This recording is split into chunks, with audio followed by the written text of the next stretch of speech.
suis ravie de partager ce moment avec vous, avec chacune de vous.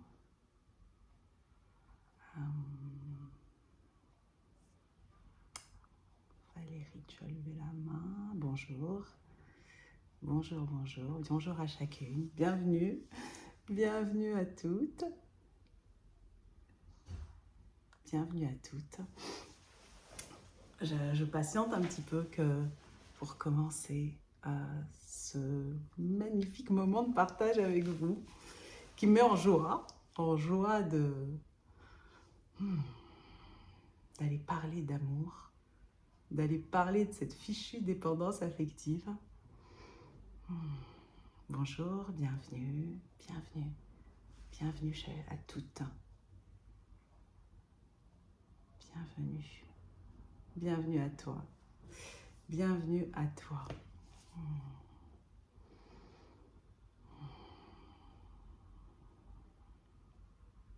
On va juste commencer ce moment de partage. Je vais vous donner le programme et on va commencer par s'ouvrir notre cœur ensemble parce qu'on va parler du cœur et on va se connecter à lui et au cœur de chacune de nous tout ensemble pour partager ce moment d'authenticité, de douceur, de joie aussi. Et donc ça va comment va se composer ce live. La première heure, on va la passer sur vraiment zoomer sur la dépendance affective.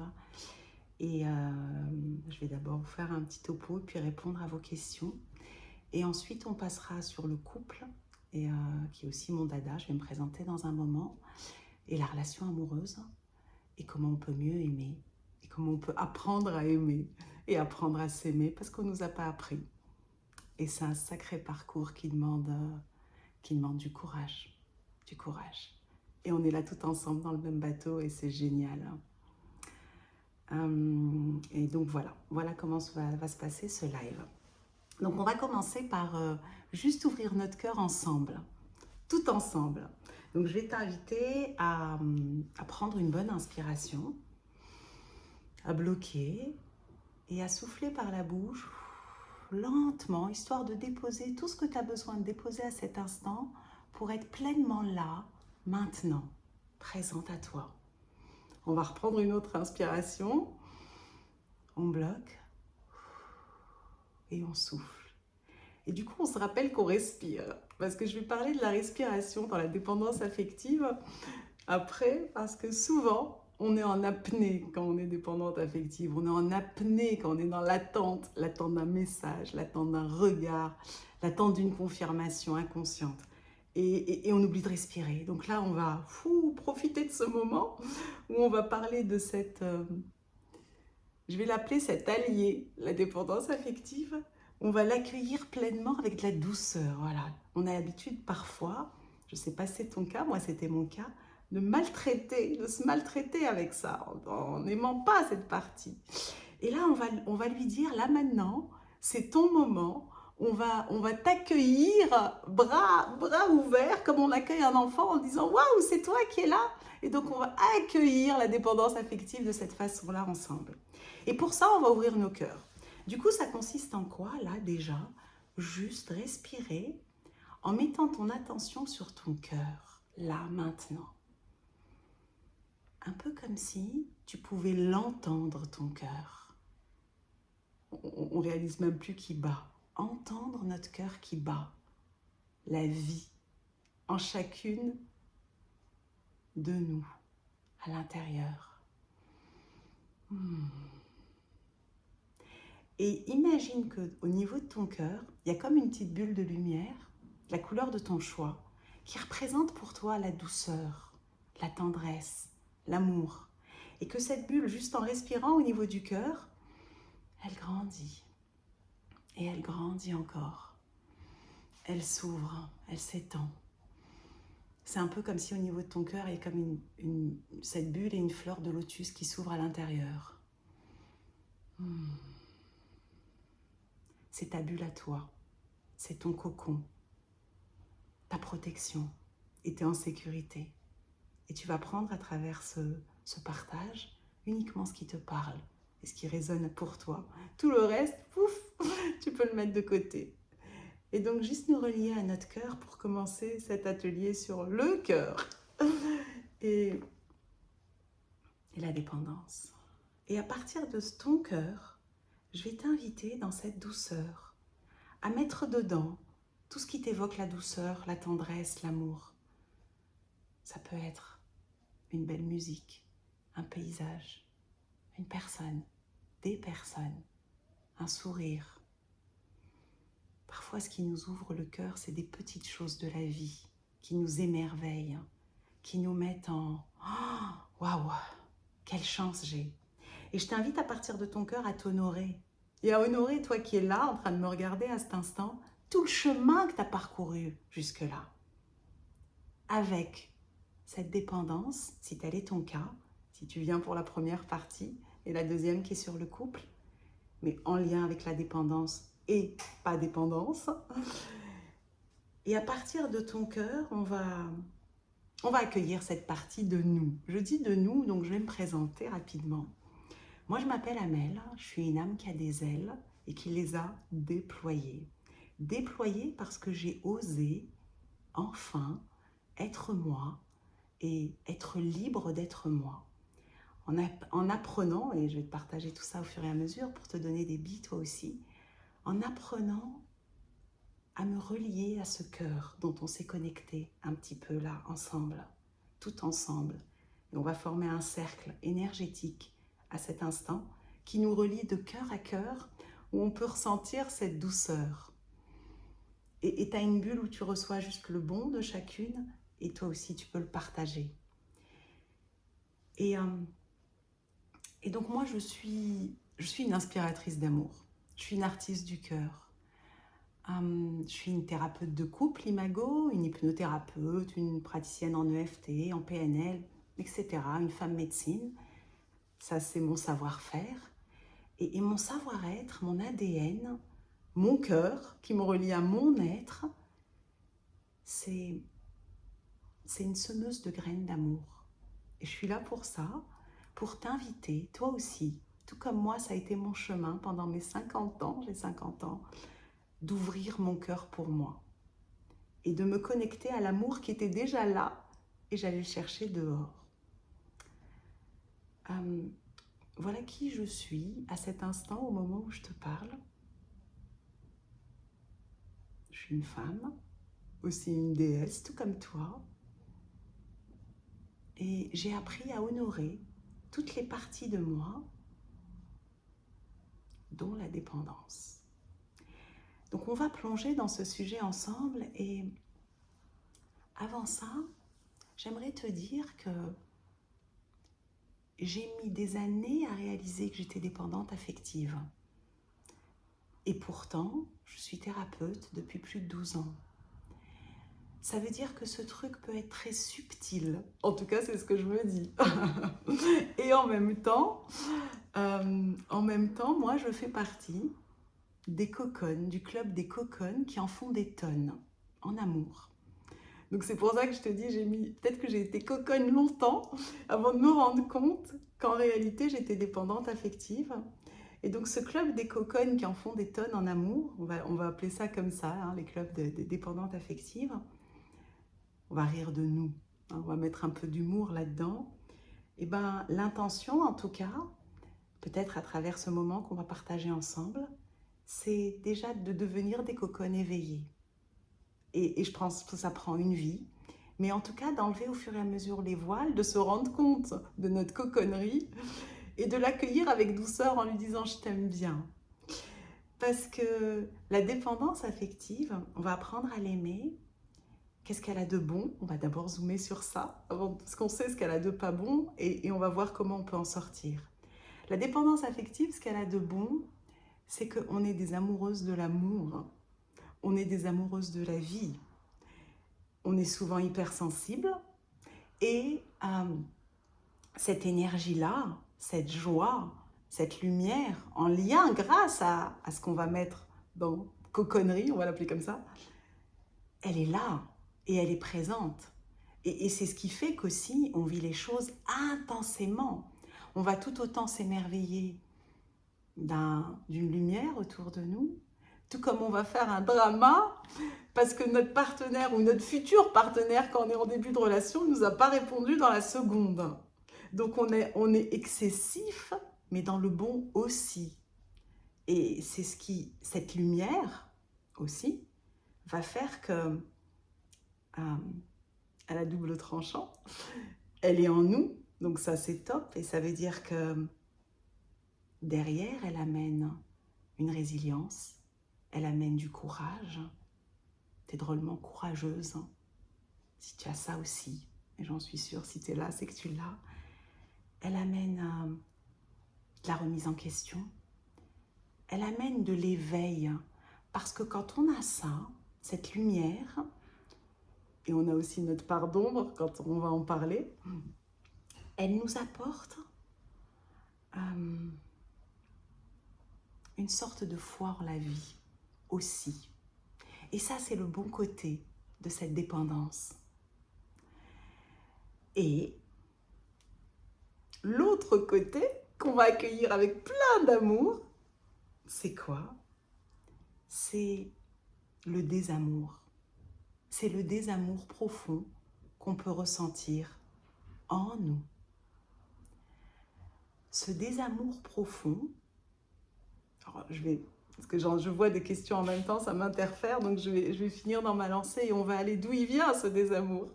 Et évidemment qu'il est lié à la petite fille blessée à l'intérieur, bien entendu, et on va voir comment justement on va aller la nourrir, cet enfant, ensemble. Je vais regarder après pour mes pages, je vais vous mettre tout ça de côté. Donc, je reviens à mon cœur. Je vous disais que j'ai mis des années à me rendre compte que j'étais dépendante affective. Comment elle se manifeste, cette dépendance? Tu vas me dire si ça te parle. Cette dépendance, elle se manifeste comme un manque. Un manque, alors si on est en couple ou si on est dans un début de relation, un manque de l'autre. On a besoin d'avoir le contact avec l'autre, d'avoir le lien.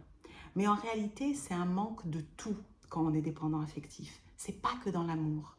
C'est un manque, tout nous manque quelque part.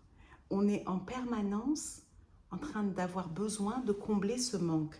Moi, je vais l'appeler un vide intergalactique dans le ventre. Un vide viscéral qu'on a au niveau du ventre et qu'on ressent énormément quand on se sépare ou quand on se dispute avec notre partenaire. Quand on est en séparation et qu'on est dépendant affectif, déjà, on ne se sépare pas facilement, premièrement. Pourquoi? Parce qu'on a besoin de ce lien, mais on en a besoin, c'est presque notre besoin d'exister derrière. Et donc ça veut dire quoi? On a besoin de ce lien, ça veut dire qu'avant de se séparer avec quelqu'un, on va aller loin, très loin. On va aller à ce fichu point que je vais appeler, et heureusement qu'il est là en même temps, mais on n'a pas besoin d'aller aussi loin, ce point de non-retour.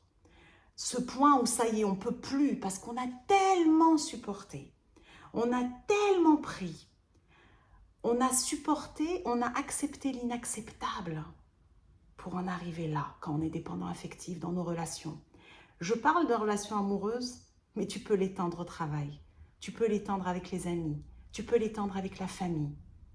On accepte l'inacceptable parce qu'on a un besoin viscéral du lien et de l'autre. En tout cas, on croit ça. Hein.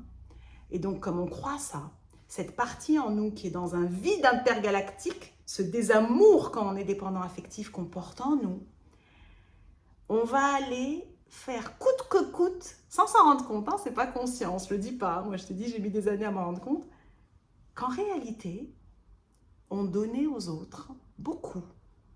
On donne beaucoup, mais dans tous les domaines, pour les mauvaises raisons, pour garder le lien et pour nous sentir aimés. Et donc, quand tu es dépendant affectif, tu vas loin dans tes relations. Tu ne te sépares pas facilement. Tu te contentes des miettes. J'aime bien cette image de miettes de pain. Imagine, tu as une baguette de pain. Et quand tu es dépendant affectif, donc ton partenaire a la baguette dans la relation.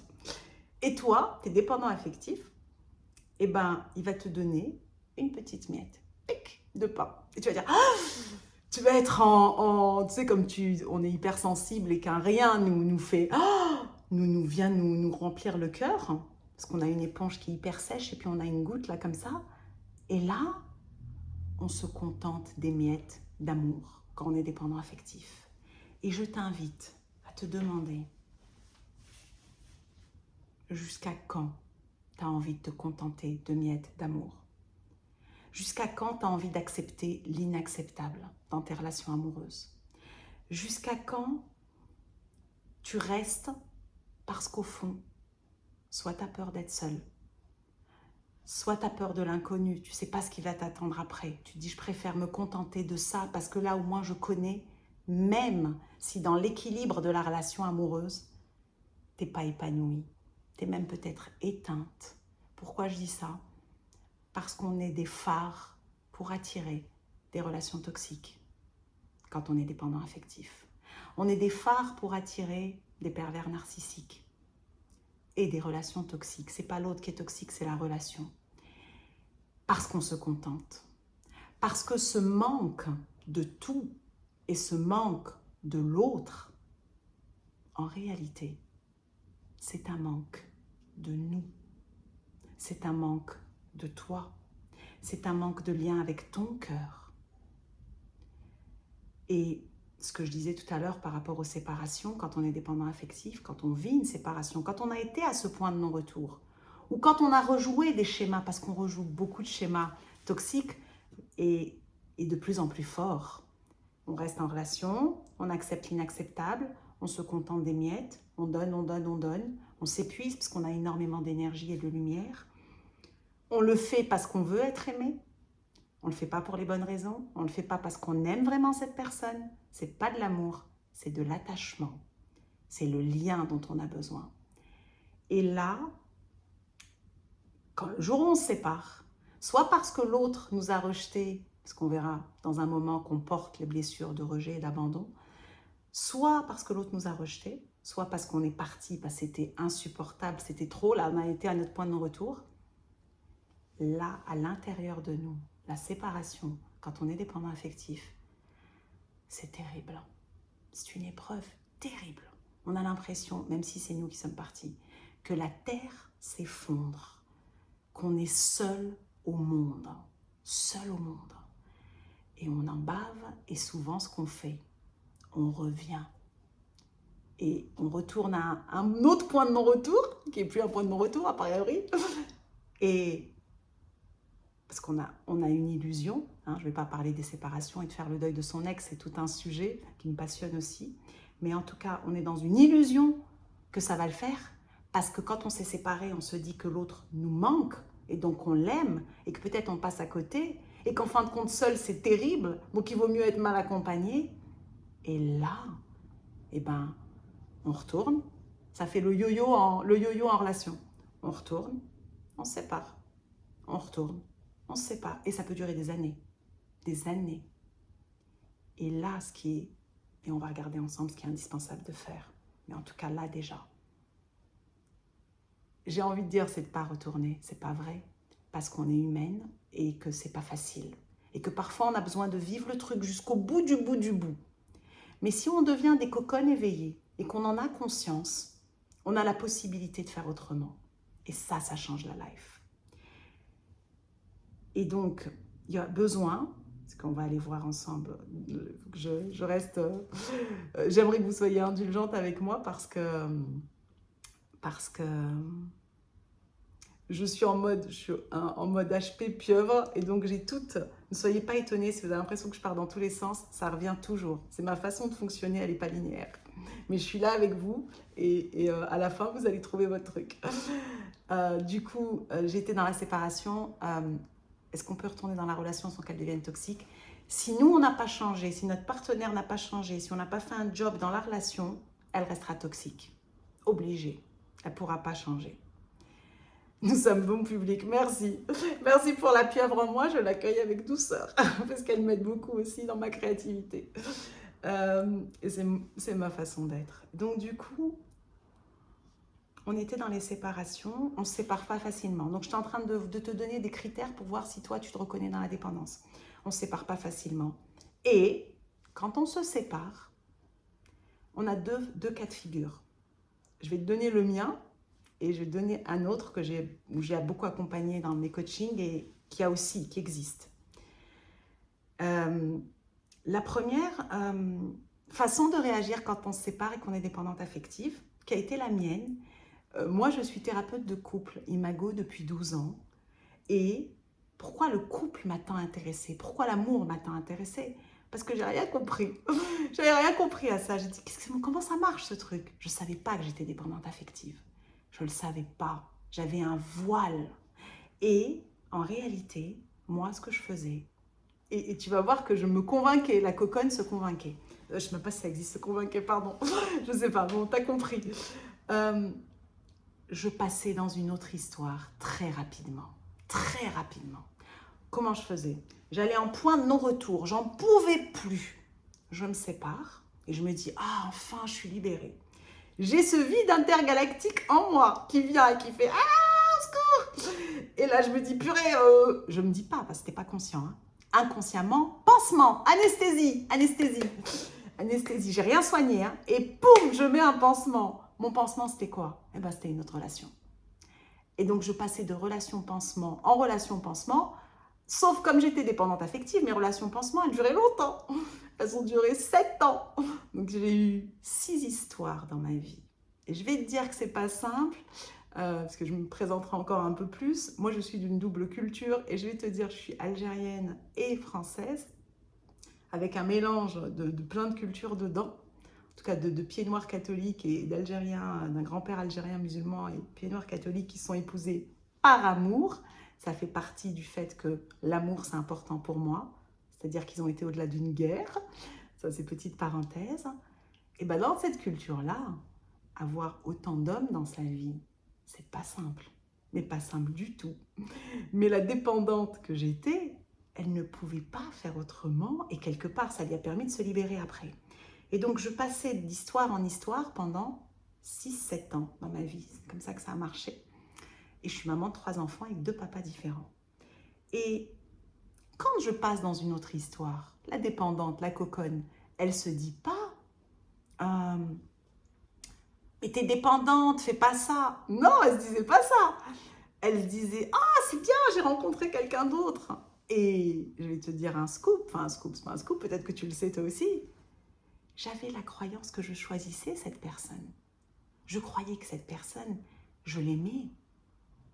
Mais en réalité, je m'étais avant, je parle au passé parce qu'après ça a changé, si je suis là aujourd'hui et que je t'en parle et comment je m'en suis sortie, je m'étais toujours laissée, dans ces anciennes relations, choisir. En fait, comme en tant que dépendante et en tant que désamour profond en moi, évidemment, je tombais dans des relations toxiques, on l'a dit, mais je tombais avec des hommes au début qui en faisaient des tonnes, eux, pour moi, et qui me mettaient sur un piédestal. D'un coup, c'était waouh, et je me disais tout ça pour moi. Parce qu'évidemment, la dépendante affective, on va y arriver. Comme je t'ai dit que tu étais en manque de toi et en désamour, tu t'aimes pas. Tu t'aimes pas. Moi, je croyais m'aimer, hein. Je croyais m'aimer avec mon ego, mais je m'aimais pas avec mon cœur. Et du coup, comme tu t'aimes pas, t'as quelqu'un qui arrive, même s'il te plaît pas, et tu crois qu'il te plaît, parce que tu te convaincs, tu dis, ouais, mais quand même, il y a ça qui est bien, puis il y a ça, et puis il y a ça, alors que toi, au fond du fond, t'es pas amoureuse de cette personne, mais tu te mens. Et du coup, cette personne, comme elle vient te donner ces miettes d'amour, mais au début, elle ne te donne pas des miettes au début, parce que c'est après que tu vas connaître le chaud et le froid. Au début, elle t'inonde d'amour, et tu te dis, oh, tout ça pour moi? Waouh! Incroyable! Pour moi? Bah, j'ai bien fait de quitter l'autre. Attention, tu sais pas ce qui t'attend après. C'est que comme t'as pas soigné du tout le bobo à l'intérieur de toi, et que tu t'es remis dans l'histoire, et que la personne, elle est là, tu te dis, mais moi, je suis géniale alors, en fin de compte. Et là, le temps que ça prend, le temps qu'il faut, de la coconne pas encore éveillée, pour encore remettre dans un autre cycle, de l'amour, la phase de l'amour romantique, on en parlera dans la deuxième partie du live, qui va passer, les hormones, parce qu'après tu vas t'attacher, toi tu crois que tu aimes, et tu t'attaches, Et poum, on arrive à l'autre point de non-retour. Et là, qu'est-ce que tu te dis? Parce que ce qui n'est pas facile, le piège, c'est que tu te dis, purée, j'ai déjà divorcé une fois. Je vais divorcer 2 fois. Mais c'est moi le problème. Alors, j'ai envie de dire, en partie, oui. Mais je ne l'avais pas pris dans le bon sens, moi. Où je me disais, mais pourquoi j'attire ces gars-là? Je n'avais pas encore compris. Tu vois, il a fallu, je vais te dire, jusqu'où la vie a été pour que je comprenne. Parce que la clé essentielle pour sortir de la dépendance affective, évidemment, comme on est dans le club des cocones, eh ben, c'est de s'en rendre compte. Bon, premier truc. Et moi, je dis évidemment, j'ai mis des années. Je ne savais pas. Et la deuxième, t'en rendre compte? Première. Donc, je vais dire les 2 clés essentielles. Décider que ça s'arrête. Décider que plus jamais tu vas te contenter de miettes dans ta life. Et ça, tant que tu ne l'as pas décidé, tu peux regarder tous les lives de la Terre. Tant que ça ne vient pas de toi, que tu ne sens pas l'âme pendant que je te parle maintenant dans ton corps, ce truc qui te dit « Je décide de me choisir là, maintenant. Je décide de me choisir. » Parce qu'on ne se choisit pas. Ce n'est pas un scoop si je te dis que quand tu es dépendante affective, tu fais tout pour les autres. Tu passes en dernier. Tu ne te choisis pas. Je ne sais pas si tu te reconnais déjà dans ces profils de dépendance.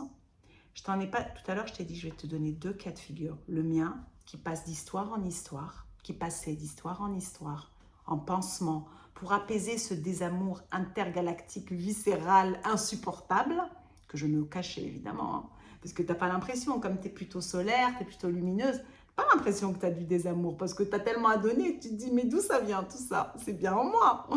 Oui, sauf que tu as mis le canal vers l'extérieur, mais tu n'as pas mis le canal vers toi. Tu n'as pas mis le pouf vers toi aussi. C'est un « et ». On va regarder le « et » et le « ou » aussi. La deuxième façon de réagir quand on est dépendant affectif et qu'on se sépare, c'est qu'on se ferme totalement. Mais totalement. D'un coup, tu congèles ton cœur. Tu congèles ton cœur et tu mets tout le monde dans le même bateau, dans le même sac, et tu vas dire « plus jamais, plus jamais, je ne veux plus entendre parler des hommes. Plus jamais je vais me mettre en couple. » Et tu te congèles le cœur pour les autres. Tu te congèles le cœur pour l'autre, potentiel. Mais au fond du fond, le drame là-dedans, c'est que tu congèles ton cœur pour toi. Et ça va t'empêcher, ça t'empêche de vivre ta vie à partir de ton cœur. Et qu'est-ce qui fait que moi je suis là devant vous aujourd'hui? Et qu'est-ce qui fait que depuis 1 an et demi où je vais vous dire qu'est-ce qu'il a fallu pour que je comprenne, et que pas que je comprenne, que j'ai le déclic d'apprendre à m'aimer, et j'ai appris à m'aimer, et je vais vous expliquer comment, c'est d'être libre de vivre sa vie, ta vie. Je ne sais pas si tu es heureuse dans ta vie. Qu'est-ce que c'est être heureuse? J'aime pas ces mots, pardon. Si tu vis ta vie à partir de ton cœur ou à partir de ta tête. Très facile à savoir. Est-ce que ce que tu fais, ça te fait kiffer? Est-ce que quand tu te lèves le matin, tu vas à ton job que tu fais, tu te dis « Waouh, j'adore !» Comme je suis là en face de toi. J'adore. Est-ce que dans ta relation, si tu en as une, tu y es pour les bonnes raisons, sans te mentir? Est-ce que c'est de l'attachement parce que tu as peur d'être seule? Ou, je vais te donner une autre raison, financière, que j'entends tout le temps dans mes coachings et dans mes stages. Tout le temps. Financière, je ne peux pas même. Sinon, je vais me retrouver à la rue. Bah, je vais t'expliquer par où je suis passée et tu vas voir que c'est une illusion. Et que c'est aussi une façon de te fuir que te donner ce prétexte. Et j'en viens justement à la question, quelle est ta façon, toi, de te fuir? Parce que quand on est dépendant affectif, comme on est en manque de nous, on n'a pas mis le contact, ça veut dire qu'on se fuit. Comment tu te fuis, toi? Parce que les fuites, elles sont subtiles. C'est pour ça que je t'ai dit, moi, j'ai mis du temps à comprendre que j'étais dépendante. Et je pensais m'aimer en plus avec ma tête. Je pensais que j'avais confiance en moi, je m'aime. Tu parles pipolante, mais elle a été loin, la vie, pour me montrer ça. Comment on se fuit? On se fuit plein de façons. Bah, dans une autre relation, tout de suite, on se fuit en donnant à l'autre. On se fuit en étant toujours tourné vers l'autre, tout le temps. On se fuit en travaillant comme des dingues. parce que je ne sais pas si toi aussi c'est ton cas, mais moi en bonne ancienne dépendante, comme je donnais, mais je donnais pas seulement dans mon couple évidemment, je donnais dans ma life, je donnais dans mon job, et comme je suis une entrepreneuse dans l'âme, j'ai monté dans ma vie des choses en développement personnel, un centre, après une plateforme, j'ai réuni des praticiens, bref, moi, mon ADN, comme c'était de me dire, et si, bon, j'étais en mode sauveuse avant, pas aujourd'hui, mais en tout cas, c'était, et si j'ai aidé les thérapeutes à aider, ben, ça aiderait encore plus de monde sur Terre. Et bon, aujourd'hui, j'ai pas le même cap, mais en tout cas, j'ai bossé comme une tarée. Jusqu'à faire quoi? Bah, un burn-out, évidemment. Donc, une des fuites, travail en excès. Une autre fuite, merci, je fuis le silence, je vais venir dessus. Quand tu es maman, moi je suis maman de 3 enfants, une autre façon de fuir, on va se dire, mais oui, c'est normal, hein. Tout ce que je te dis, c'est normal, travailler, c'est normal, c'est l'excès. Et on est fortiche dans l'excès. Une autre fuite, c'est s'occuper des enfants en excès. Ah, je peux pas, tu comprends, j'ai 3 gosses, l'organisation, le truc, je peux pas m'occuper de moi. Ça, c'est une super fuite. Parce que tu es tout sauf ta priorité. Tu te mets en dernier parce que tu ne t'aimes pas. C'est pas facile à entendre, hein. Moi, ça me donne des frissons. Tu ne t'aimes pas. Tu peux pas. Imagine ce que tu fais dans ta vie. Est-ce que tu inviterais ta meilleure amie à le faire? C'est pas possible. Tu t'aimes pas. Donc, bosser comme des dingues, faire du sport à outrance, s'occuper des enfants, être dans une autre relation et pas prendre le temps de se rencontrer, de prendre un rendez-vous avec toi, ne pas avoir une minute pour toi, ne pas prendre soin de toi, ne pas écouter ton cœur.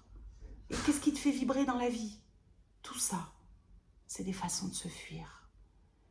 Et on est fortiche là-dedans. Et c'est là le manque de soi. Le silence, merci pour le silence. Quand on est dépendant affectif, et qu'on va se dire, le leur, hein, non mais je suis bien toute seule aussi et tout, tu parles. Tu vas passer ton temps à téléphoner, tu vas faire le ménage, tu vas faire autre chose, tu vas pas te retrouver seule avec toi. Vraiment seule en faisant rien. Et en écoutant juste ce qui se passe dedans. Parce que dedans, la petite fille, elle est tellement terrorisée. Elle se sent tellement seule que c'est pas possible. Elle a besoin de bouger. Donc tu vas être aussi très créative, multitâche, avoir 100 000 idées à la seconde. Le mental, il va y aller, mais il va y aller à donf, mais à fond. Il va te couper du cœur. Pourquoi? Ça avait du sens pour la petite fille quand elle était blessée, quand elle a été blessée, quand elle s'est sentie rejetée ou abandonnée. C'est des ressentis évidemment inconscients. Moi, le jour où j'ai découvert que j'avais la blessure d'abandon, j'ai dit à l'hypnothérapeute, c'est comme ça que j'ai été faire de l'hypnose après, parce que je dis c'est quoi ce truc de dingue? Mais non, je n'ai pas été abandonnée, moi, super enfance, famille géniale, tip top, l'illusion totale, parce que cette petite fille, elle avait besoin de se protéger, sinon elle n'aurait pas pu se construire. Et heureusement qu'elle a fait ça. Et heureusement qu'elle a été à l'époque à être multitâche, à faire plein de choses, parce que c'était insupportable dedans. C'était pas tenable. Et du coup, là, le fait de prendre conscience de tes fuites et de ce manque de toi, tu vas pouvoir aller la chercher, cette petite fille, et lui dire ce que tu as mis en place avant. Bravo, tu es une championne du monde. Mais aujourd'hui, ça n'a plus de sens. Aujourd'hui, ça n'a plus sa place. Et d'apprendre, et je dis bien apprendre, à t'aimer. Et d'apprendre à aimer. Parce qu'on ne nous l'a pas appris, mais du tout. Et donc, on a vu comment elle se manifeste, comment on se fuit nous-mêmes, comment on ne se choisit pas. Et je vais te partager un bout de ce qui a fait que j'ai eu le déclic. Et il m'en a fallu beaucoup. Et c'est pour ça que c'est si important pour moi aujourd'hui de te partager ces graines. Parce que la vie, elle est précieuse. Et donc, ce qu'il a fallu pour que j'ai ce fameux déclic dont je te parle, que je t'invite à ressentir, seul toi peux le ressentir en disant stop, je mérite d'être aimé, tu mérites d'être aimé, tu mérites de t'aimer. parce qu'il est là le début. J'avais envie de te dire un truc qui passe dans la pieuvre, c'est... Moi, j'accompagne des couples. Et moi, comme je pensais m'aimer, je disais, mais il faut s'aimer d'abord, et vous, et je leur apprenais des façons de s'aimer. Mais je l'avais intellectualisé, c'est important de s'aimer, oui, mais je ne l'avais pas, je ne me l'étais pas approprié dans mon cœur et dans mon corps. Et il a fallu que je me prenne un mur dans ma vie pour comprendre ce que c'est l'importance de s'aimer. Je te dis en 2 mots ce qui a fait ça pour moi. C'était il y a 3 ans que j'ai eu ce déclic, tu vois, ça fait pas longtemps. Et que j'ai compris que j'étais dépendante affective. Il y a 3 ans, la vie m'a fait un cadeau déguisé. Déguisé parce que ça n'a pas l'air d'un cadeau. Quand tu le vis, tu te dis, mais c'est tout sauf un cadeau ce truc. Qu'est-ce que c'est que ça? Après, j'ai dit, waouh, merci pour ce cadeau. Le cadeau, c'est que comme j'avais décidé comme je pensais que je suivais mon cœur, parce que c'est un leurre, hein, je pensais que je suivais mon cœur dans ma vie. Moi, je vivais à Paris et je me suis dit, bon, je suis aussi une méditerranéenne, donc je dis, je suis comme un poisson sans l'eau, j'ai besoin d'aller dans le sud et donc j'attendais que mes enfants grandissent un peu pour pouvoir aller. Donc quand ils ont eu 16 et 17 ans, mes 2 premiers, je dis c'est bon et je leur ai dit, écoutez, je vais dans le sud. Je vais choisir Marseille, j'aime cette ville, il y a le TGV, je vais m'arranger pour venir si vous voulez 1 semaine par mois, et puis on s'organise, mais je dois y aller, c'est pas possible, je peux plus rester. Et bon, en fin de compte, la vie a fait que bon, la justice a un peu challengé tout ça, a séparé mes garçons, puis je me suis retrouvée à Marseille, dans une ville dont je suis amoureuse et que j'aime toujours. Que j'arrive dans cette ville, et à l'époque j'avais monté, j'étais thérapeute de couple, et comme je suis une entrepreneuse dans l'âme, j'avais monté une plateforme pour mettre à dispo des espaces cosy, bon, bref, peu importe, en développement personnel et une sorte de Doctolib de développement personnel. J'ai été lever des fonds, etc. Et puis j'arrive à Marseille, je bosse comme une dingue, poum, et confinement. Confinement qui ferme tous les espaces. Je dis, ah ouais, c'est sympa. Et moi-même, j'avais un centre en développement personnel aussi où j'aime créer du lien. On est souvent créateur de liens quand on est dépendant affectif parce que le lien, c'est important pour nous. Donc, je suis aussi créatrice de liens. J'avais juste oublié un truc, et je ne sais pas si c'est ton cas, c'est de créer du lien avec moi, avec moi-même. Mais j'étais fortiche et je suis fortiche. Aujourd'hui, oui, pour en créer avec moi. En tout cas, je suis en cours d'apprentissage encore et encore, mais c'est là, il est là le lien, et avec les autres. Et donc, cette créatrice de liens, elle bosse comme une tarée, elle fait un burn-out. Donc, burn-out, pour une pieuvre, c'est pas simple, hein, parce que d'un coup, tu te retrouves dans un corps d'escargot, toi qui es plein d'énergie, avec un poisson rouge dans la tête. Et là, tu te dis, ah ouais, ça veut dire que je peux plus travailler. Mais c'est pas tout. C'est que j'avais tout mis dans ma boîte, parce qu'on est excessif dans tout. Et donc, j'ai tout mis jusqu'à vendre mes bijoux de famille, parce que j'y croyais. Et je me disais, ça va le faire. Et j'ai tout perdu. Et quand je te dis tout, c'est tout. Tu peux même pas imaginer. Et donc, j'ai dû quitter mon appartement. Je ne pouvais plus le payer. À l'époque, j'étais avec mon partenaire. Ça faisait 5 ans qu'on était ensemble. Et on était venus ensemble à Marseille. On avait la bonne idée de travailler ensemble. Et la vie a fait que on s'est séparés. Parce que moi, enfin bref, on s'est séparés. Donc, séparation pour une dépendante affective. Donc, ce vide, burn-out, plus un rond, plus de logement, maman de 3 enfants, dans une ville où je connaissais personne. En plus, il y a eu le confinement, donc ça a été coupé. Et là, tu te dis, waouh, qu'est-ce que j'ai pas compris, les gars? Qu'est-ce que j'ai pas compris? Tu vois, la coconne, hein, il en a fallu. C'est vrai que je dis, moi, je suis la présidente, la médaille d'or des coconnes. Et là, tu te dis, ah ouais, ah ouais. Et là, tu pleures sur toi.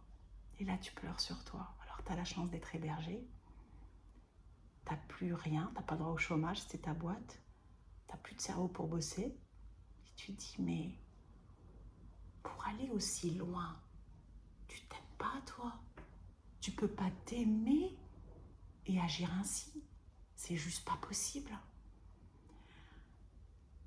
Et là, tu pleures un bon coup. Et là, t'as un truc en toi qui se passe.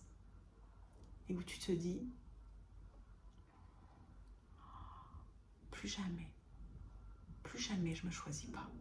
Parce que là, c'est violent. Là, tu te dis, mais comment je fais? Là, tu sais plus. T'as plus rien. Et t'as pas ta famille puisqu'elle est bloquée de l'autre côté, avec le confinement. Là, tu te dis, ah ouais, vous avez été loin là-haut. Et t'as pas tes amis parce que t'as changé de ville. Et donc là, toi qui crains tant, si t'étais comme moi, la solitude au fond, et ben tu te retrouves profondément seul. Et en quoi c'est un cadeau déguisé? C'est que derrière ça, tu as cette fameuse clé essentielle. C'est déjà ta préconscience que tu étais dépendante affective et que tu passais derrière tout le monde et que tu t'es pas choisi dans ta vie et que tu t'aimais pas. Première. Voilà, tu peux pas dire la coconne, elle peut pas. Tu vois, il a fallu aller loin. Et encore, je t'ai pas encore fini une deuxième partie, mais ça a été mon premier déclic. et là, je vais quand même te donner le deuxième. Parce que là, tu vas te dire, c'est pas une coconne, celle-là, c'est une championne du monde des coconnes. Le deuxième déclic, il est où? Il est que je suis séparée là depuis 4 mois, hébergée, le cerveau il revient pas, tu ressens de la honte, ta honte, t'appelles ta famille pour dire est-ce que vous pouvez m'aider à manger et à nourrir tes enfants. Ça va loin, ça va loin. Tu demandes le RSA, ta honte, quelle honte j'ai éprouvée ce jour-là. Et tu te dis waouh, pourquoi? Et ce qui fait que je te partage ça, c'est n'attends pas, toi. N'attends pas d'en arriver là. Ça me donne de l'émotion. Parce que la coconne, elle ne s'est pas arrêtée là. La coconne, au bout de 4 mois, j'adore, je vais te dire, la vie me met sur mon chemin. Parce que la coconne, elle se dit les choses comme ça, tu vois. Elle se dit pas, j'ai rencontré quelqu'un et j'y étais parce que j'étais coconne. La vie me met sur mon chemin, très très forte pour nous trouver des synchronicités de partout. Un sauveur qui arrive à ce moment-là. Et toi, ton cerveau ralenti, t'es pas lucide et là, te met ce sauveur sur la route et tu sais que c'est un sauveur parce qu'on on a cette hypersensibilité. Donc on est méga intuitif, on l'est, mais juste, on n'a jamais écouté notre cœur vu qu'on ne s'est pas connecté à lui. Et là, tu l'écoutes ton cœur et il te dit, c'est pas bon, Amel. Non, c'est pas bon. Mais qu'est-ce que tu fais? Parce que tu as ce vide intergalactique qui est encore là, même si tu t'es rendu compte, j'étais pas en état de. Et donc, c'est ce que je me dis, hein, mais bon, il faut être doux avec soi aussi, on fait tous du mieux qu'on peut. Et là, tu plonges dans cette histoire. Et tu as ce sauveur, ce que je t'ai décrit au début, qui va te mettre sur un piédestal, il te met là. Et tu es la plus belle merveille du monde. Et là, tu te dis, oh. Et après tout ce que tu as vécu, tu te dis, merci quoi, merci d'avoir ça. Parce que comment je ferais sinon? Et j'avoue qu'après, au final, hein, j'ai bien fait d'accepter ce sauveur. C'est pour ça que je te dis, tu fais du mieux que tu peux au moment où tu le fais. J'ai bien fait d'accepter ce sauveur parce que j'aurais jamais pu, toute seule à ce moment-là, j'avais besoin d'une soupape. Sinon, je pense que j'aurais été en clinique de repos et j'aurais fait comment avec ma dernière. Et donc, heureusement qu'il est arrivé. Et donc, il m'a sorti, on est sorti. Il s'est passé un truc, évidemment, parce que c'est pas... quand on est dépendant, on est tellement dans l'émotionnel et on est tellement dans le ressenti. C'est qu'en même temps, il y a une voix qui te dit « n'y va pas ». Et puis, il y a comme un truc où tu te dis « mais qu'est-ce qui m'arrive? J'ai l'impression d'avoir cette personne dans la peau ». Et c'est ce qui s'est passé. Mais c'est ce qui fait quand c'est des relations karmiques comme ça. C'est comme une reconnaissance. Donc, tu y vas. Et il y a la petite voix, tu l'écoutes pas, du cœur. Et là, au bout de quelques mois, on propose d'emménager ensemble. Et il y a une voix qui me dit non. Et j'y vais. J'y vais dans une maison. Il me dit tiens, on va prendre une maison, nani, nana. Donc moi qui devient en plus dépendante financière. Parce que c'est souvent très lié. C'est souvent lié. C'est pas tout le temps, mais c'est souvent. Donc dépendante financière. Et en fin de compte, voilà où est arrivé le cadeau. Il arrive là, tu vois, il met du temps. Et le cadeau, ça fait 3 semaines qu'on a emménagé dans une maison dont je tombe amoureuse. Moi, je ne suis pas du tout matérielle, pas maison. Celle-là, je tombe amoureuse. De me rappeler mon enfance. Il y a l'olivier, l'oranger, le citronnier. Et puis là, au bout de 3 semaines, je ne sais pas si c'est mon esprit qui commence à revenir, parce que ça faisait 6 mois que j'étais en burn-out. Et là, tu commences à accepter, tu te remets à accepter l'inacceptable. Hein. Et il s'avère cette personne, qui est une belle personne, c'est pas la question, mais en tout cas, nos interactions ont fait qu'il y a eu de la colère. Et là, j'ai vu de la colère avec de la violence. Pas contre moi, mais un objet sur la baie vitrée. Et là, il est arrivé là, mon déclic. Et là, je me suis dit, si tu restes pour les mauvaises raisons, même si tu sens qu'il y a quelque chose, il y a de l'amour dedans, ou tu ne sais pas le définir, c'est de l'attachement, que cette personne, elle te plaît sur plein de trucs, si tu acceptes ça, tout ce que tu as vécu là, tu n'as rien compris. Et là, tu prends tes clics et tes claques. Et c'est ce que j'ai fait. Et tu plonges dans le vide. Évidemment, sans argent, sans truc. Et tu retournes héberger. Et tu reprends ta fille avec toi. Et là, il se passe un truc en toi. Moi, c'est ce qui m'est arrivé. Tu vois jusqu'où j'ai été. Et là, à l'intérieur de moi, parce que je m'étais respectée, parce que je m'étais choisie, parce que j'avais décidé, et bien là, qu'est-ce qui s'est passé? Je sors de ma douche comme tous les jours. Je me vois dans une glace comme tous les jours. Mais là, en fait, je m'aperçois comme tous les jours. Je me regarde comme tous les jours, pardon. Et là, d'un coup, je bug devant la glace et je me vois. Et je ne parle pas du physique. Je me vois à ce moment-là. À ce moment-là, je reconnais la femme que je suis. Alors qu'avant, j'attendais que les autres le reconnaissent et qu'en réalité, je ne le savais pas. Je ne voyais pas ma valeur. Je ne voyais pas. Je ne me reconnaissais pas. Et cette fichue blessure, parce qu'on va en parler dans 2 secondes, d'abandon et de rejet que je portais, la première personne à la faire vivre, c'était moi. C'est moi qui me rejetais ou qui m'abandonnais en acceptant l'inacceptable, en acceptant de ne pas être respectée, en acceptant de rester dans une histoire qui n'allait pas, en faisant des tonnes pour les autres et rien pour moi. Qui se rejetait? C'est la même chose dans la trahison. C'est la même chose dans toutes les blessures, l'humiliation, la non-reconnaissance, l'injustice, la maltraitance. C'est moi qui me maltraitais aussi. Et donc là, ce jour-là, je suis tombée en amour pour moi parce que la clé, elle est simple, en fond. La première, c'est que tu décides, toi, maintenant, pas avec ta tête, dans ton corps, ressens-le dans ton corps. Moi, c'était au niveau du ventre et là, c'était, je me suis vue et quand je me suis vue, il s'est passé un truc dans mon cœur. Il y a eu le contact parce que ton cœur est rempli d'amour. Il n'y avait pas le contact. Le contact s'est mis, enfin. Mais pas enfin parce que le hasard, enfin parce que c'est du courage. Et j'ai été courageuse de faire ça. Il y a quelques jours, entre-temps, mes meubles étaient restés dans cette maison. C'était les meubles de mon ancien appart. Il y a quelques jours, cet ex-là rend la maison et j'allais laisser les meubles. J'ai pris les meubles. Une personne est passée, une copine, et elle me dit « Comment t'as fait pour quitter cette maison? T'as été drôlement courageuse. Comment t'as fait pour laisser ça en n'ayant rien ?» Ben, j'ai dit « Tu sais quoi? C'est le plus beau cadeau que je me suis fait.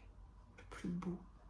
C'est pour ça que tous ceux qui me disent financièrement, je peux pas, tu peux. Et c'est là où tu vas te respecter. Et c'est là où la vie, elle t'ouvre des portes que tu n'imagines même pas.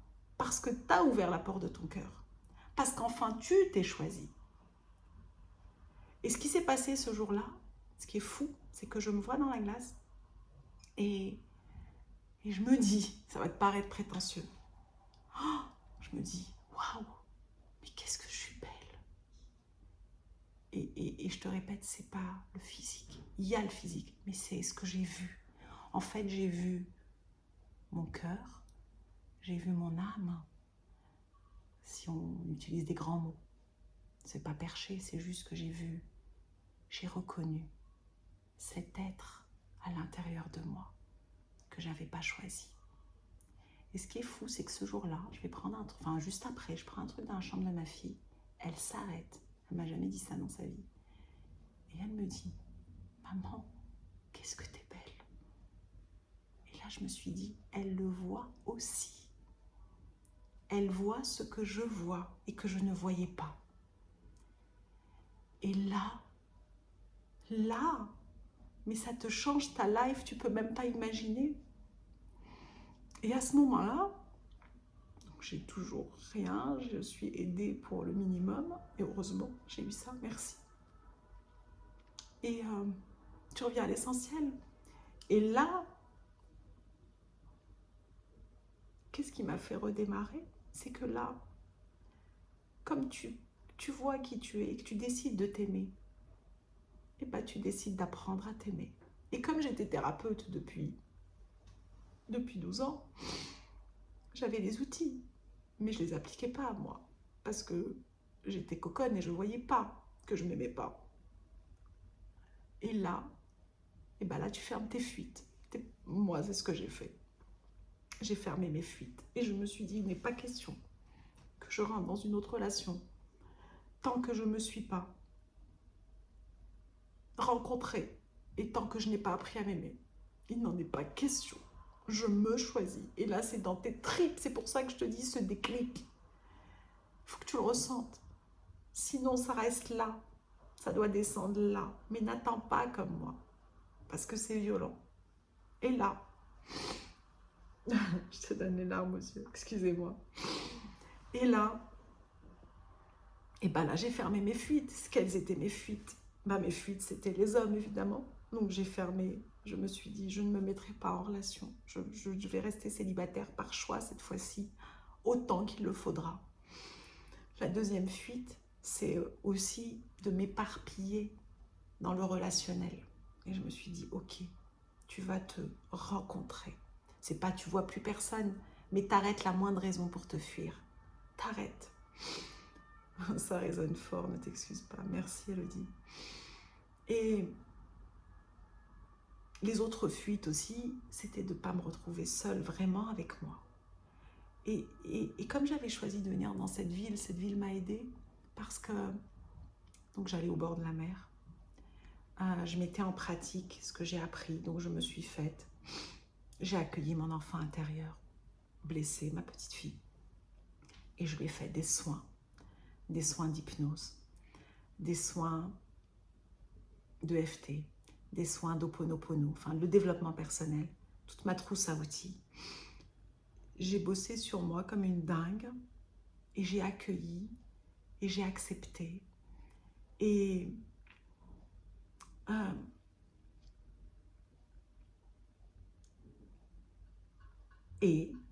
tu vas me dire, est-ce que c'est seulement Amel, le développement personnel, qui peut m'aider? Non. Moi, ça a été mon chemin. Et ce qui m'a énormément aidé, donc on a dit déclic, détermination. Tu es déterminé à te choisir. La nature d'une puissance incroyable. Elle est là pour toi. Elle est là pour t'aider. Quelle que soit la nature, la mer, la campagne, un arbre, un jardin, ce que tu as autour de toi. Tu vas pieds nus dans la nature, tu te ressources. Et j'ai fait plein de partages dans ce sens. La nature, l'écriture, les approches comme Ho'oponopono, le pardon. Je me suis pardonnée. Moi, le pardon, c'est mon dada. C'est mon dada. Le pardon et l'amour. Et donc tout ça, je l'ai pratiqué sur moi. Et j'ai demandé pardon, évidemment. Parce que, en réalité, tu te rends compte que quand tu es dépendant, tu donnes la clé de ton cœur à toutes les personnes autour de toi. Pas seulement amoureux, mais on va rester sur l'amoureux. Et en fin de compte, en fonction de ce que va te dire l'autre, ou pas te dire, du message qu'il va envoyer ou pas envoyer, et tu es en apnée et tu vis pas ta vie. et tu vis à côté de ta life en donnant la clé de ton être aux autres. Quand tu tombes en amour pour toi, tu vis ta vie à partir de ton cœur, dans ton job, dans ton être, et tu te montres et tu te... L'amour, l'ouverture du cœur, c'est être vulnérable. Plus tu es vulnérable, plus tu es authentique, plus tu te mens pas à toi-même, plus la vie, elle te fait des cadeaux que tu peux même pas imaginer. Et pour savoir aussi, une clé pour ouvrir son cœur, qu'est-ce qui te fait vibrer vraiment, toi dans ta vie? C'est quoi? Est-ce que c'est chanter, danser, parler, créer, faire de la musique? Qu'est-ce qui te fait kiffer? C'est quoi ton truc? Et ça ouvre le cœur. En gros, tu redonnes les clés à la petite fille intérieure et tu la remets dans la joie et l'insouciance. Et je t'ai parlé tout à l'heure du rôle de sauveur, tu sors de ces fichus rôles de victime, de sauveur et de bourreau. Et tu reprends tes rênes et la seule personne que tu sauves, c'est toi. Et donc moi qui voulais sauver le monde, je dis ma fille, tu vas apprendre à te sauver toi. Et je continue ce chemin. Et c'est pour ça que j'ai mis en place ce club des cocones éveillées. Parce qu'on est ensemble dans le même bateau. Est-ce qu'aujourd'hui je m'aime à 100%? Non, je suis humaine. Est-ce que j'ai ouvert la porte de mon cœur et que j'y retourne au maximum dans ma vie? Oui. Est-ce que je l'écoute? Oui. Et tu sais ce que ça fait? C'est assez étonnant. Quand je me suis lancée comme ça dans le vide et que j'ai quitté cet homme et que je ne savais pas comment j'allais faire, ça te donne une foi en la vie et en toi, mais de dingue, de dingue. Aujourd'hui, je vais te donner donc du coup ma vie aujourd'hui. Qu'est-ce que j'ai fait après? Après ça, ma dernière qui s'appelle Mathilde me dit: maman, je ne savais pas ce que j'allais faire. Je me dis, je remonte pas de boîte, je lève pas de fonds. J'aime accompagner les couples, j'aime accompagner les gens dans le thème de l'amour. Parce qu'avant, je faisais tous les thèmes. Et là, je me suis dit, mais moi, c'est ça mon kiff. C'est mon chemin, c'est l'amour de moi, l'amour de l'autre, l'amour des autres. Et j'ai mieux compris, du coup, le s'aimer et mieux aimer. Avant, je croyais que c'était s'aimer ou aimer. Quand on est dépendant, c'est un ou. Et on donne tout à s'aimer, à aimer, s'aimer l'autre. Et ce qui est incroyable et paradoxal, c'est que quand on est dépendant affectif, on fait tout pour recevoir de l'amour. Et paradoxalement, on se sabote pour ne pas le recevoir. On est très bon pour donner, mais pas bonne pour recevoir, en réalité. Et je ne sais pas si tu as remarqué, on va tout faire pour créer des disputes, pour saboter et ne pas recevoir. Pourquoi? Parce qu'inconsciemment, notre façon dont l'amour s'est gravé en nous égale souffrance, égale rejet, égale abandon, égale humiliation, égale injustice, égale maltraitance. Et donc, tant qu'on n'a pas été nous-mêmes, reprendre notre responsabilité et aller arrêter de victimiser. Ouais, c'est pas de ma faute, tu comprends, mes parents, non, tes parents, ils ont fait comme ils ont pu. Ok, factuellement, c'est ça. Mais elle n'est plus là, la petite fille, là, c'est la femme. Tu fais quoi aujourd'hui? Comment tu reprends tes rênes? La responsabilité de notre vie, quand on a ce déclic, elle est indispensable. Si tu dis, je vais apprendre à m'aimer, mais je suis victime d'eux, ça ne marchera pas. Pourquoi? Parce que tu vas être en attente que l'autre te nourrisse. Les attentes est la meilleure façon de passer à côté de ta vie et d'être malheureuse.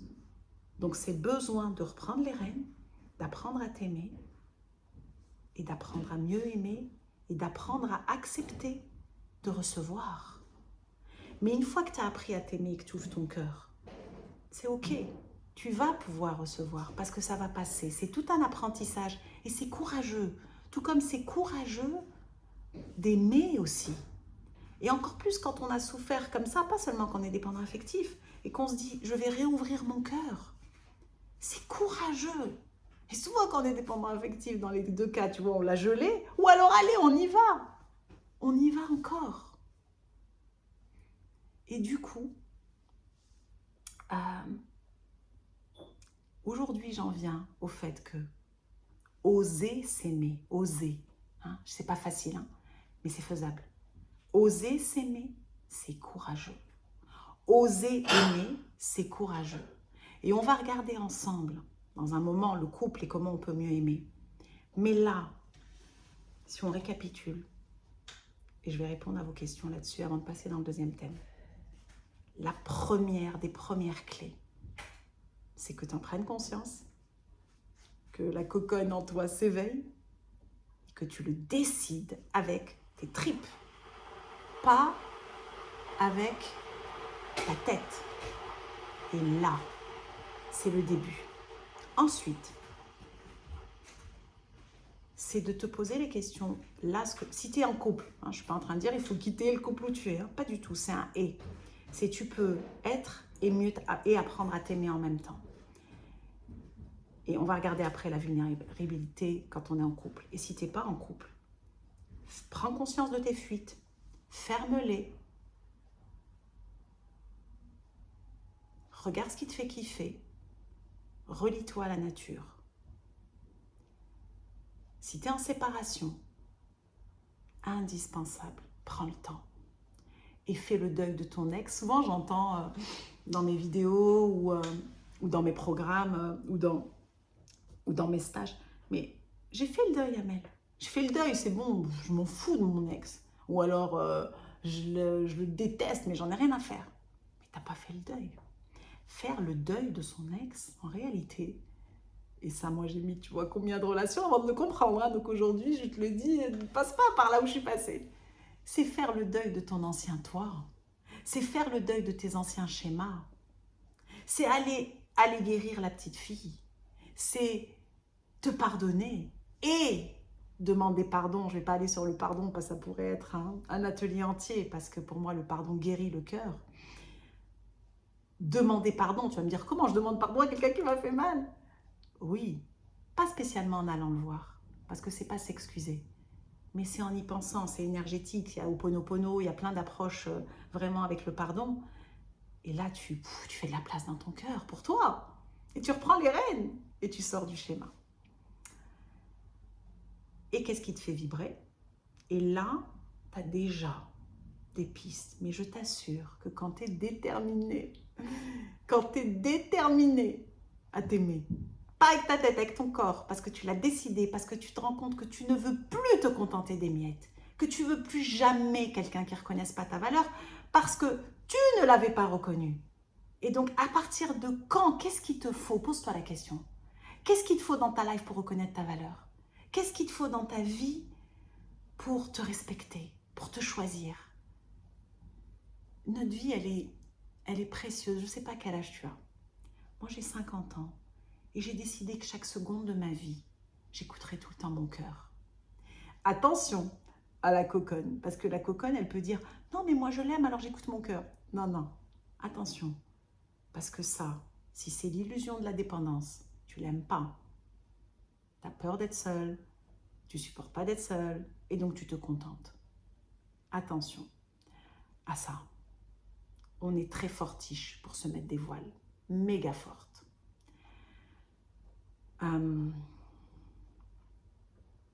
Voilà déjà ce que je voulais vous partager sur la dépendance, parce que c'est première clé. Après, il y a le développement personnel pour t'aider. Il y a toutes les personnes de la Terre. Si moi, mon énergie te parle, tu trouveras, je vais mettre le lien de mon site et vous trouverez ce que je mets en place, ou d'autres personnes. Mais ça ne sert à rien si tu ne l'as pas décidé. À rien. Perds pas ton temps. Va te prendre un mur peut-être encore. Et moi, je suis là pour juste t'inviter à te dire, mais ouvre ton cœur, ça change ta life. Parce qu'après ça, qu'est-ce qui s'est passé? Oui, j'étais sur Mathilde. Mathilde, elle vient me voir et elle me dit, maman, tu sais, sur TikTok, il y a des gens qui font des vidéos dans ton métier. Je dis, mais c'est quoi mon métier? C'est quoi mon métier? Je sais pas. Bah, tu t'aides les autres. Ah, d'accord. Et là, du coup, elle me dit, attends, je vais te créer un compte. Alors, elle me dit, bon, elle met l'atelier d'Amel et elle me filme. Et je dis, mais quoi, me filme quoi? Parce que moi, j'ai toujours mis en avant les autres quand j'avais ma plateforme et j'avais envie de faire connaître tout ce qui est de chacun. Donc, j'ai beaucoup fait ça, mais pas moi directement. Et là, elle me filme et comme j'étais dans la séparation, la dépendance affective, bah, je parle de mon process, de ce que je suis en train de mettre en place et de ce que j'ai fait pour pouvoir. Et puis, je vais la chercher de l'école et d'un coup, je vois un compte avec plein d'abonnés. Je dis, mais qu'est-ce que c'est? Donc, je dis à la vie cette fois-ci. Mais souvent, moi, je suis souvent avec la vie, mais tu veux que je fasse quoi? Tu veux que je partage ça? C'est ça c'est ça mon truc. Et j'ai commencé à faire ça. Et du coup, ça doit faire maintenant, je crois que ça fait 1 an et demi, ça. Et, j'ai dû faire plus de 1000 partages sur les différents réseaux. Alors, beaucoup TikTok et là, maintenant, je vais sur YouTube et je fais des plus longues. Beaucoup de partages là-dessus pour t'inviter à ouvrir ton cœur. Et depuis tout ça, la vie, elle me... Alors, elle est venue me tester aussi. Intéressant. Quand j'ai décidé d'être célibataire et que j'ai commencé à m'aimer, la vie m'a mis sur la route plein d'hommes. Et, et là, ce qui était extraordinaire, ce qui avait changé, c'est que la coconne, elle est éveillée. Et elle a mis, parce que la dépendance, j'aime bien comparer ça, moi je le ressentais comme ça, c'est un puits sans fond. Et quand tu apprends à t'aimer, tu mets un fond au puits, tu vois. Et quand tu mets un fond au puits, et ben là, tu peux le remplir. Parce qu'avant, tu le remplissais, mais ça passait pas. Ça filait. Et ben là, j'allais au rendez-vous. C'était pas spécialement des rendez-vous, c'est des rencontres comme ça. D'ailleurs, c'était pas des rendez-vous. Et je voyais le jeu de séduction. Et je voyais donc les anciens schémas. Donc le gars qui en fait des tonnes au début. Et puis après, il fait pouf. Et après, c'est chaud-froid. Une fois que tu es rentré dans le filet avec la dépendance, tu es collé, toi, tu es là. Donne-moi des miettes d'amour, donne-moi des miettes, s'il te plaît. Et là, je vois le truc. Et là, j'écoutais mon cœur. Et mon cœur, il me disait non. Et là, je disais non. Tu peux pas savoir ce que ça amène comme liberté d'être. Et de te rencontrer et de te dire, mais je suis bien seule. Et j'ai passé comme ça 1 an et demi. Mais parce que ça a été mon choix. Et ensuite, j'ai rencontré... Ensuite, je me suis dit, parce qu'on se prépare à rencontrer l'amour. Hein, c'est l'objet aussi de choses que j'aime bien mettre en place. Et donc, je me suis préparée déjà, je me suis rencontrée. Et ensuite, on se prépare à rencontrer l'amour. On va regarder ça dans la deuxième partie avec le couple. Et là, tu cherches pas. Parce qu'avant, moi, je cherchais. Ben là, tu cherches pas. Et puis ça vient parce que tu te sens prêt et t'écoutes ton cœur et tu mets tes limites parce que tu as appris en t'aimant à mettre tes limites, à oser être toi et à te dire c'est ok si ça dure pas et à vivre l'instant. Alors qu'avant, je sais pas si toi ça te fait ça, moi en tant qu'ancienne dépendante, comment je réagissais avant, dès que je rencontrais quelqu'un, j'avais besoin d'être rassurée, j'avais besoin de me projeter. Les prochaines vacances et les week-ends avec tes enfants, mes enfants, c'était famille recomposée. Comment on fait? Et j'avais besoin qu'ils me rassurent parce que dedans j'étais tétanisée.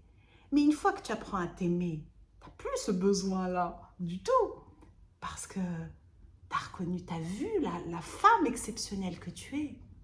Et dans mon parcours aussi, je me suis connectée à mon côté aussi chaman, femme médecine et donc cette intuition qui est déjà présente en nous, t'es encore plus. Et puis, j'ai aussi plongé dans l'ouverture du cœur ou avec tout ce qui est tantra. Donc, j'ai fait des stages de tantra et de me relier à ce féminin sacré et au masculin sacré en moi. En fait, ce couple que je cherchais à l'extérieur, et ben, le fait de se rencontrer t'apprend à le guérir dedans et avoir une histoire d'amour entre eux dedans. Tu vois? Et ça change ta vie. Moi, ça a changé ma vie.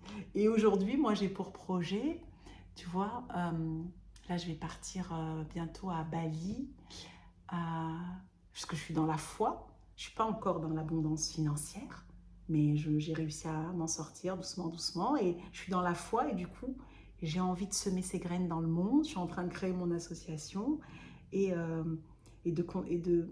ça m'inspire d'aller voir d'autres endroits, d'autres cultures et de continuer à animer ce que j'anime aussi en lien avec l'amour et l'amour de soi et l'amour de l'autre, évidemment. Voilà, pour cette partie-là de la dépendance affective, avant qu'on plonge dans la relation amoureuse et le couple et comment on peut apprendre à mieux aimer parce qu'on ne nous a pas appris, tout comme on ne nous a pas appris à nous aimer. Et du coup, on va plonger là-dedans. Je vais regarder s'il y a quelque chose là d'important pour toi. Avant qu'on plonge dans cette deuxième partie de ce que j'ai envie d'appeler le permis d'aimer, parce qu'on passe un permis de conduire, mais on passe pas un permis d'aimer, mais permis autant dans je m'autorise à aimer, parce qu'en réalité, quand on est dépendant affectif, on s'autorise à donner de l'amour, mais au fond, ce que j'ai pu constater dans tout ça, c'est qu'on ne s'autorise pas à être aimé, en réalité. En réalité, c'est très subtil, on ne s'autorise pas à être aimé.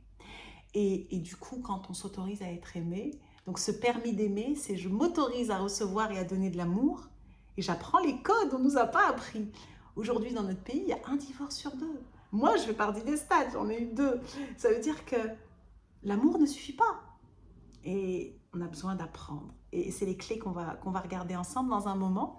Donc, si vous avez des questions sur cette première partie ou des choses à dire, je suis là. Et comme tout à l'heure, on m'a demandé et que j'oublie, je mets le lien de mon site, l'atelier d'Amel, et vous trouverez tout ce que vous avez besoin ou pas.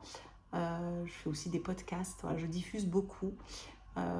C'est des podcasts. Comment va ton cœur? Comment va ton cœur quand tu es dépendant affectif? Comment va ton cœur quand tu vis une relation à distance? Comment va ton cœur quand tu t'aimes pas? Comment va ton cœur quand tu te disputes en couple, etc. Comment va ton cœur, comme tu as pu le comprendre, le cœur?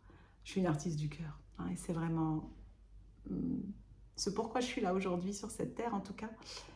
C'est de semer des graines pour t'inviter à ouvrir le tien. Alors, donc je vous ai mis le lien là dans les commentaires et c'est l'atelier d'Amel sur tous les réseaux. Voilà. Donc, on regarde cette première partie avant qu'on passe au couple mode d'emploi. Même chose, tac, tac. Bon. Donc, s'il n'y a rien là-dessus, je continue sur le deuxième sujet. Séparation terrible, surtout quand c'est lui qui part, choc émotionnel, suite à cette séparation très violente pour moi. Oui, la séparation, quand on est dépendant affectif, c'est d'une violence, c'est d'une violence. C'est un vide qu'on ressent, mais c'est pour ça qu'on ne le fait pas, hein. C'est pour ça qu'on le fait, mais en allant au point de non-retour, hein. On va loin, on va loin. Tu trouveras plein de partages là-dessus, sur ma bio, sur toutes mes vidéos pour t'aider à faire le deuil. Et une chose que je peux te dire, c'est écrit. Parce que quand on se sépare, le thème de la séparation, je pourrais passer 1 heure, mais je vais te dire juste 2 mots, Cassandra, c'est que quand on se sépare, en réalité, et qu'on est dépendant affectif, on pense qu'on aime encore et qu'il nous manque, c'est Pipoland. C'est Pipoland, il ne nous manque pas. Ce qui nous manque, ce qui est difficile, c'est de renoncer. C'est de renoncer à la vie qu'on avait avec. Par exemple, moi, dans cette maison super belle, j'avais retrouvé, j'étais bien dedans, je me sentais coucounée, donc je renonce à cette vie-là en partant. Je renonce à ça. Je renonce à une vie de famille quand j'ai quitté les 2 papas de mes enfants. Je renonce à une vie de famille avec les pères de mes enfants pour mes enfants. Donc c'est renoncer, c'est douloureux ça. Donc c'est ça qui fait mal aussi. C'est renoncer, c'est aussi de l'attachement. Parce que comme on est dépendant, on a besoin du lien, on fait tout pour le garder. Et donc là, le lien, il est coupé. Ça nous renvoie à ces blessures intergalactiques d'enfants intérieurs on a vécu ça et on s'est blindé à notre façon. Et donc c'est ça qui fait mal, mais c'est pas la personne. Et du coup, ce qui peut être aidant, une des étapes que je peux te donner, ça c'est des choses que j'ai décomposées dans mes programmes, parce que comme j'étais aussi, je ne vous ai pas donné ma life avant, mais j'étais formatrice et enseignante, et je suis chimiste de formation, la chimie de la vie, j'étais dans la recherche avant, donc j'ai concocté des choses pédagogiques pour t'aider, mais tu trouveras en libre service aussi sur les réseaux des choses pour t'aider. Mais déjà, prends une feuille et un stylo et écris tout ce qui était insupportable avec lui dans la relation.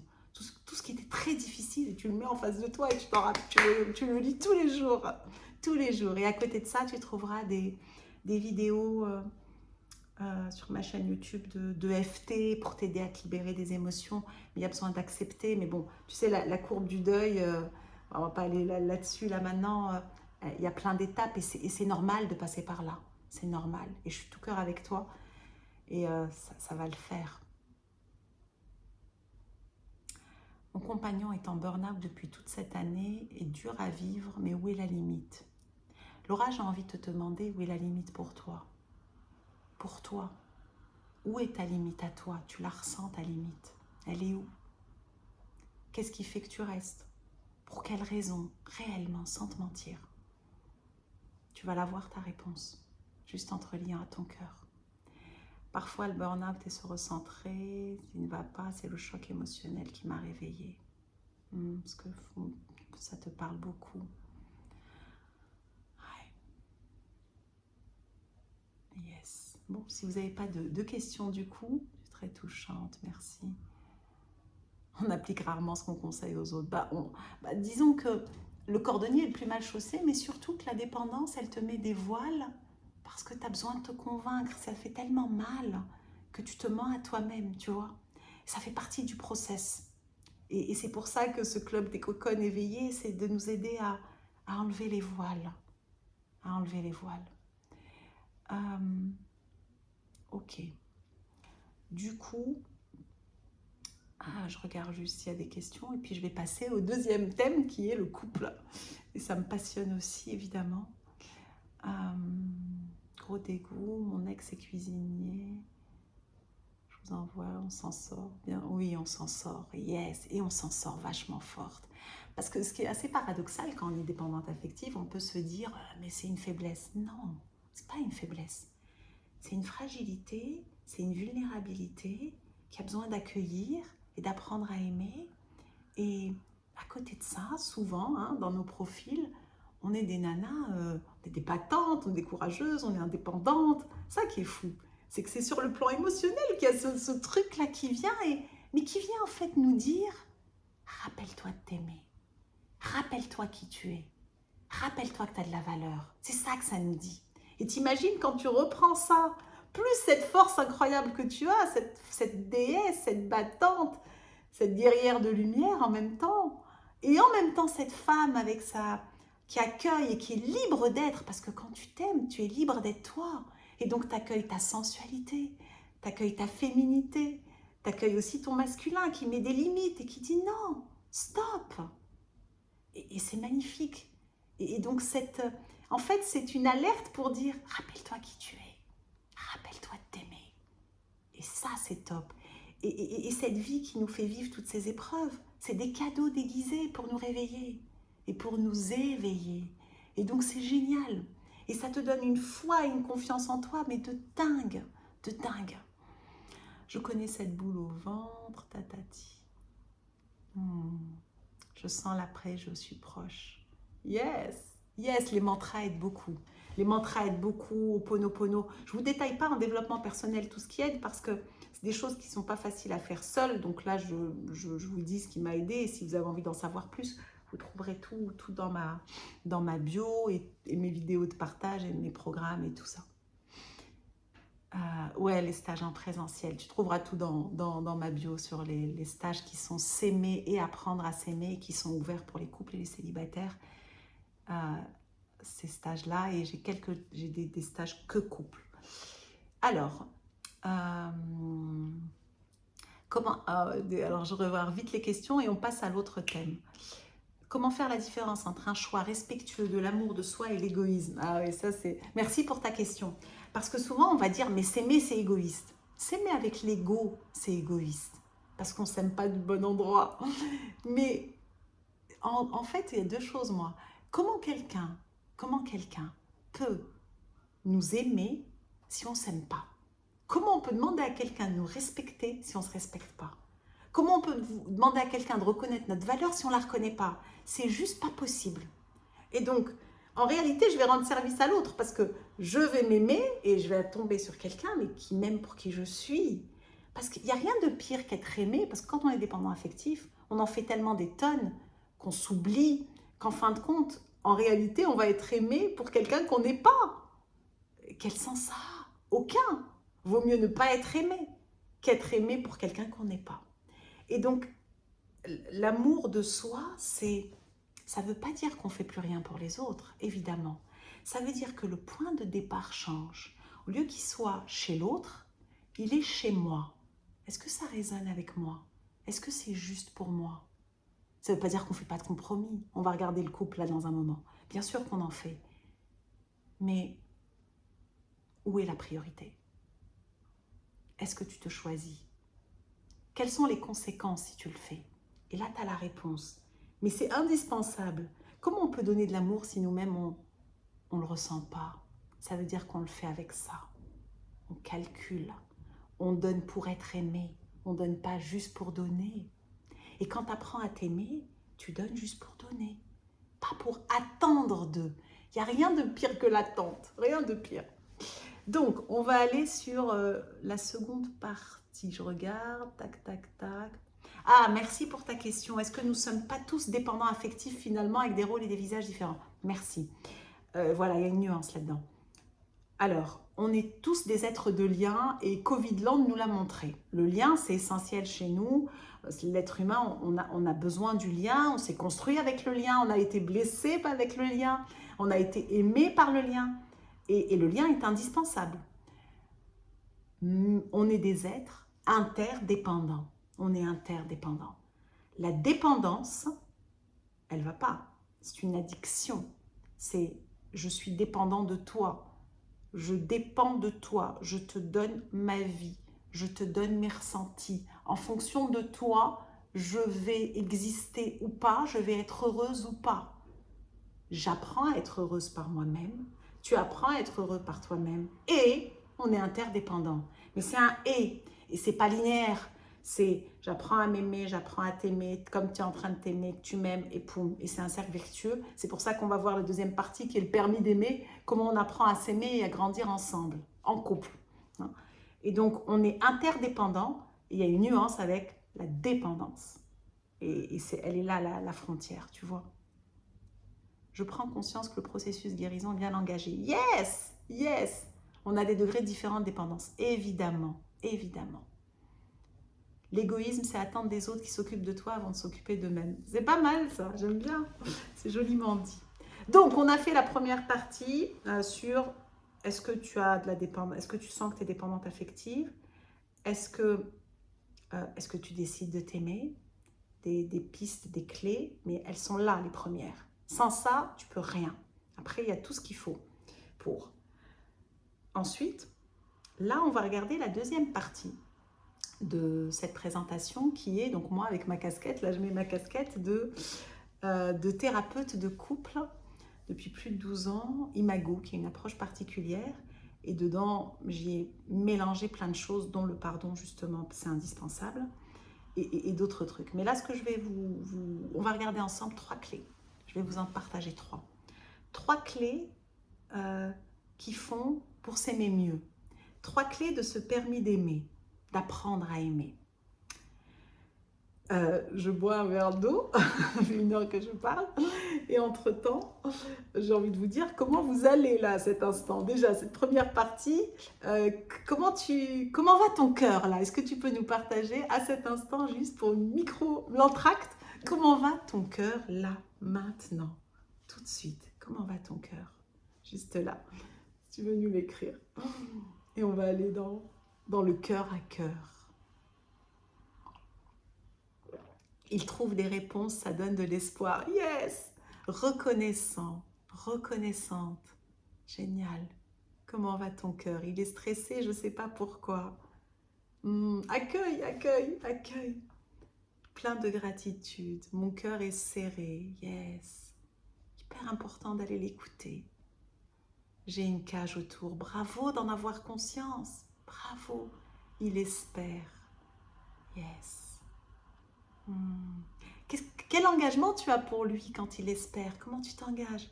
Mon cœur est un peu chamboulé. Yes, c'est la vie. Dans tout ce que je vous ai partagé, j'ai jamais dit que c'était facile. Et d'ailleurs, Moi, depuis que dans ma vie, j'ai pris conscience, c'est pour ça que j'avais fait un programme Positive Vibes, j'ai pas été positive dans ma vie, avant j'étais victime. Hein.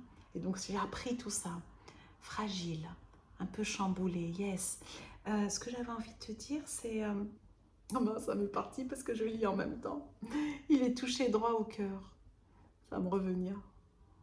Oh, tu m'as super rassurée, je suis sur la bonne voie. Mille et mille merci. Merci Maria. Merci. Merci à chacune. Comment va ton cœur, toi, à cet instant? Mon engagement est d'être là pour lui et moi. Yes! Yes! Yes! Qu'est-ce que tu peux faire pour ton cœur, à toi qui es derrière l'écran? Qu'est-ce que tu peux faire pour ton cœur, là, maintenant, dès aujourd'hui? Qu'est-ce que tu peux faire pour remplir ton réservoir, pour mettre ce fond au puits? Qu'est-ce que tu peux faire? Comment il va ton cœur? Et qu'est-ce que tu peux faire pour lui, là, maintenant, tout de suite? Pas demain, on n'a qu'une vie. Enfin, je crois. En tout cas, celle qu'on est en train, on a conscience de vivre, là, à cet instant. Le laisser vivre pleinement la relation. Yes, yes. Merci de dire ça. Parce que parfois, on ne s'autorise pas à vivre notre relation. On ne s'autorise pas. On a peur, on est tétanisé. Et donc, il y a besoin d'aller nous-mêmes prendre notre part là-dedans et en même temps de dire, ok, c'est ok, j'y vais. Si je le sens, tu vois, si mon intuition, elle me le dit. Blessée par rapport à une réflexion de mes parents hier, parce qu'ils me donnent leur aide financière, ils se permettent de me dire des choses qui sont dures, du genre de toute façon, tous tes copains sont des guignols. Alors ça fait 3 ans que je fais un gros travail sur moi de mieux-être et de développement personnel qui ne voient même pas. Et jamais nous ne parlons de l'émotionnel, alors c'est dur de se sentir jugé de la sorte par sa propre chair. Du coup, je prends soin de moi encore. Je comprends, Elodie. Je comprends et ça me parle parce que moi aussi j'ai reçu l'aide financière à un moment et ça n'a pas été simple, mais tu sais, moi je sais que ce qui m'a beaucoup aidé avec ma famille, c'est déjà tu prends du recul et de demander, enfin d'aller faire un travail de pardon et c'est pas parce qu'il t'aide financièrement que tu peux pas être toi et oser dire, tu sais qu'en me disant ça, que tous mes copains sont des guignols, bah moi voilà comment je me sens et c'est ok. Tu peux aussi, tu sais quand on est dépendant affectif, on l'est avec tout le monde, ça veut dire qu'avec notre famille, sous prétexte de, on va pouvoir autoriser des choses parce qu'on n'a qu'une envie, c'est être aimé et qu'on ne supporte pas d'être pas aimé. Et du coup, c'est hyper important de mettre aussi ses limites en famille. Mais ça, on revient toujours au même. Et la question que je te pose, c'est est-ce que tu mets tes limites avec toi, tu vois, avec toi, avec toi-même, parce que tu fais du mieux que tu peux au moment où tu le fais. Et vraiment de mettre ta limite avec toi. L'extérieur est un reflet de ce qu'on a à l'intérieur de nous. Mais c'est pas facile avec la famille. Bien sûr que ça l'est pas. Ô combien je le sais. Je t'ai dit que moi j'étais de 2 cultures, donc imagine une nana de 2 cultures, dont une est du Maghreb, qui a 6 hommes dans sa vie. Donc il a fallu dire, c'est voilà, c'est moi, c'est comme ça. Et ça, tu sais, quand tu apprends à t'aimer, le regard de l'autre, il a plus d'impact sur toi. Parce que tu apprends à être libre de toi, tu vois, de toi. Et ça, c'est... ça change la vie, hein, vraiment. Les parents ne nous aident vraiment pas parfois en ce moment. Ma mère m'a aidée le mois dernier et m'a dit qu'on ne peut pas tout te donner tout cuit. Grosse blague venant d'elle, a été bercée par les violences conjugales. J'ai pris mon indépendance à 18 ans. On apprend à les poser petit à petit, les limites. Oui, oui. Et tu sais, en fait, c'est faire le deuil des parents idéaux. Ça n'existe pas. Je ne sais pas si toi aussi tes parents, mais moi, en étant maman, je fais du mieux que je peux. Et évidemment que je ne suis pas une maman idéale. Évidemment que mes enfants, ils vont me dire maman ci ou maman ça. Et c'est normal. On est tous avec nos bobos et on apprend ensemble, on co-crée ensemble notre vie. Et je sais que moi, une étape qui a été importante, c'est de faire le deuil des liens toxiques avec ma famille. Et ça ne veut pas dire que c'est une famille toxique, hein, la nuance, elle est là. Et ben, dans le deuil, dans le process, c'est de pardonner. Pardonner ne veut pas dire accepter, ne veut pas dire excuser. Je pardonne et je mets mes limites. Tu vois, c'est un « et ». Je pardonne et je mets mes limites. c'est différent. Est-ce que la dépendance affective est en corrélation avec l'angoisse, l'anxiété, le fait de souvent culpabiliser, d'avoir peur de sa propre compagnie? Ça peut avoir ça comme effet quand tu es en attente de l'extérieur et du coup, tu n'es pas rassuré. Ça peut. Mais avoir peur de ta compagnie, oui. Parce que comment veux-tu que quelqu'un soit bien avec toi si toi, tu as peur de toi? Et donc, je comprends. Et il y a vraiment d'aller prendre par la main cette petite fille et de la rassurer. Et de lui dire qu'elle a sa place, qu'elle a le droit d'exister, qu'elle est importante, qu'elle n'a rien besoin de faire pour être aimée. Parce qu'elle doit en faire des tonnes dans son formatage. Ou alors s'effacer totalement et être invisible. Elle a le droit d'exister. Accueille ça avec toi. Si on a le temps, à la fin de ce live, on fera un soin commun. Je vais voir si on peut. On va avancer sur le couple. Donc,